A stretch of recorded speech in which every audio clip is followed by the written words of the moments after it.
So hello everyone, this is Ravi Makona. Currently I am second year MBBS student at Government Medical College. So आज का ये video मेरे लिए as well as आप सबके लिए स्पेशल होने वाला है बिकॉज आज के इस वीडियो में मैं मेरी कहानी आप सबके साथ शेयर करने वाला हूँ। ये कहानी हर उस बच्चे के लिए है जो मेरी तरह मिडिल क्लास फैमिली से बिलोंग करते हैं। ये कहानी हर उस बच्चे के लिए है जो अपनी लाइफ में कुछ बड़ा करना चाहते हैं। मैं जिस फैमिली से बिलोंग करता हूँ वहाँ से ऐसे ख्वाब और सपने देखना मेरे लिए नेक्स्ट टू इम्पॉसिबल था, फिर भी मैंने हार नहीं मानी।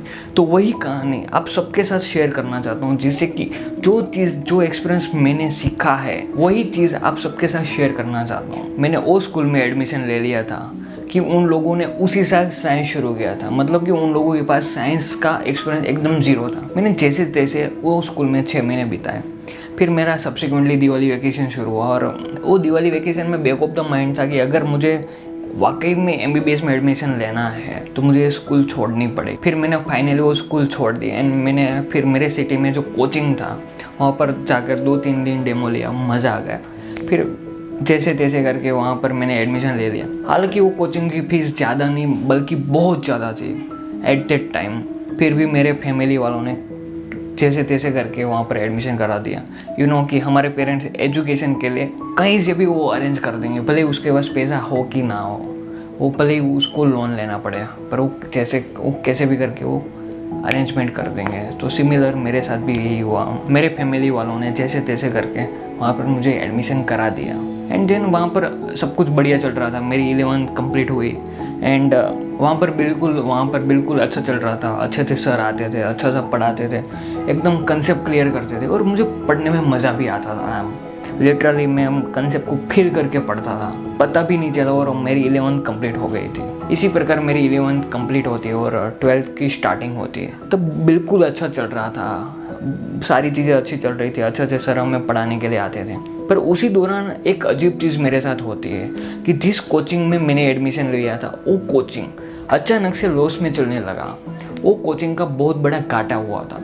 इसलिए उन लोगों ने क्या किया कि जो मेजर बड़ी फैकल्टी थी उन सबको निकाल दिया और जो माइनर फैकल्टी थी जिन लोगों को पढ़ाना भी नहीं आता था वो लोग हमें पढ़ाने के लिए आते थे। मैंने और मेरे क्लासमेट वालों ने बहुत कंप्लेन की, फिर भी वो कोचिंग वालों की तरफ से कोई रिस्पॉन्स नहीं। जैसे तैसे करके हमारा पूरा टाइम पास होता रहा और इसी प्रकार हमारी 12th कंप्लीट होती है और हमारा 12th का सिलेबस बाकी रह गया। वो कोचिंग वालों ने हमें कुछ नहीं पढ़ाया। मैं तो पूरे दिन कोचिंग जाता था, इसलिए कोचिंग वालों ने मेरा स्कूल में एडमिशन करा दिया था, तभी तो मैं बोर्ड की एग्ज़ाम दे सकता हूँ। साइमल्टेनियसली जो कोचिंग के इशू चल रहे थे उनके साथ एक और चीज़ पता चली कि बोर्ड एग्ज़ाम के लिए जो हमारा नाम स्कूल में रजिस्टर होता है, एडमिशन हमने लिया होता है, तो स्कूल वालों ने हमारा नाम रजिस्टर ही नहीं किया, मतलब कि हमारे एडमिशन ही नहीं किया। बिकॉज जो कोचिंग के सर थे और ये स्कूल्स के प्रिंसिपल थे उन दोनों के बीच में पैसों के लिए कुछ इशू चल रहे थे। इसकी वजह से वो स्कूल के प्रिंसिपल ने हमारा नाम रजिस्टर ही नहीं किया। अगर वो रजिस्टर ही नहीं किया, अगर जो लोग रजिस्टर नहीं करते तो आप बोर्ड की एग्ज़ाम्स नहीं दे सकते। ये चीज़ हमें बोर्ड एग्ज़ाम के 1 महीने पहले पता चलती है। उस दौरान जब स्टूडेंट बोर्ड एग्ज़ाम के लिए सीरियसली पढ़ते हैं तब हम सब हमारा एडमिशन करा रहे थे बोर्ड एग्ज़ाम के 1 महीने पहले। आप सोचो उस दौरान हमें कितनी प्रॉब्लम को फेस करना पड़ रहा होगा कि जिस दौरान हमें पढ़ना होता है उस दौरान हम एडमिशन करा रहे थे और इसी प्रकार हमारा टाइम पास होता रहा। मुझे आज भी याद है बोर्ड एग्ज़ाम के लिए सिर्फ 15 दिन बचे थे। मैंने सिर्फ जो लास्ट के 15 डेज से उस दिन मैंने पढ़ना शुरू किया था और वो 15 दिन में रात दिन एक कर दिए थे। बहुत पढ़ा था उस दौरान। और हमारे JCB बोर्ड में कुछ सब्जेक्ट्स ऐसे भी आते हैं जैसे कि कंप्यूटर हो गया, इंग्लिश हो गया, जो मैंने पहले कभी देखे भी नहीं थे। मैंने जिस दिन एग्ज़ाम थी वो दिन ही मैंने बुक खोली थी और वो दिन मैंने पढ़ना शुरू किया था। पर वो समय पर इतनी मेहनत करी कि बोर्ड में भी अच्छे मार्क्स आ गए। आप मानेंगे नहीं, मैं भी नहीं मान रहा था जब रिजल्ट आया। मेरे उस दौरान 81% आ गए थे, जो मैंने पहले कभी देखा भी नहीं था। मैं बस ऐसे ही सोच रहा था कि भाई जैसे तैसे मैं पास हो जाऊँ ना तो भी मेरे लिए बहुत बड़ी बात है। पर फिर 81% आ गए बिकॉज वो दौरान इतनी मेहनत हो गई कि मैं सोच भी नहीं सकता था। बिकॉज हमारे माइंड में यही चल रहा था कि बहुत कम टाइम में पढ़ना है।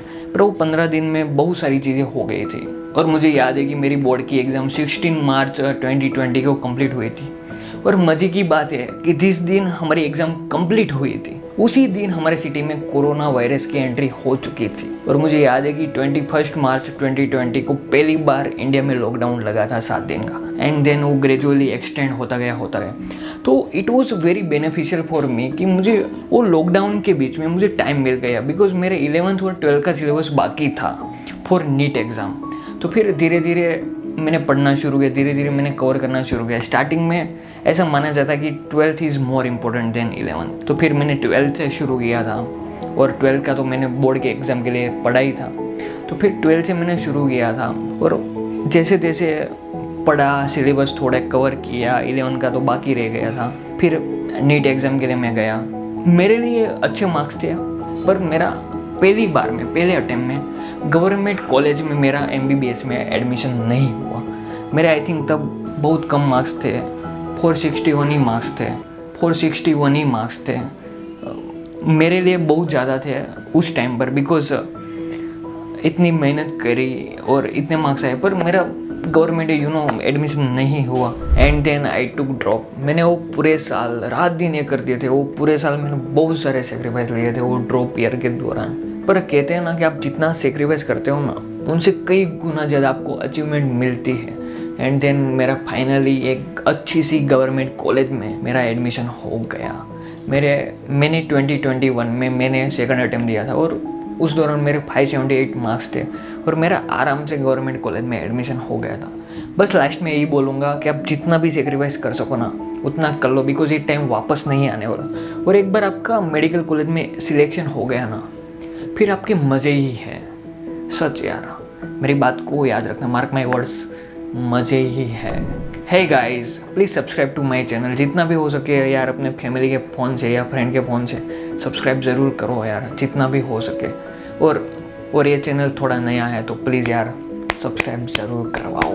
और इस चैनल पर जो मेरे ड्रॉप ईयर के दौरान क्या क्या मेरी स्ट्रेटेजी रही है, क्या क्या मैंने मिस्टेक करी, वो सारी चीज़ें मैं इस चैनल पर धीरे धीरे वीडियो आने वाली है शॉर्ट टाइम में। टिल देन, बाय बाय, सी या, हैव अ गुड डे।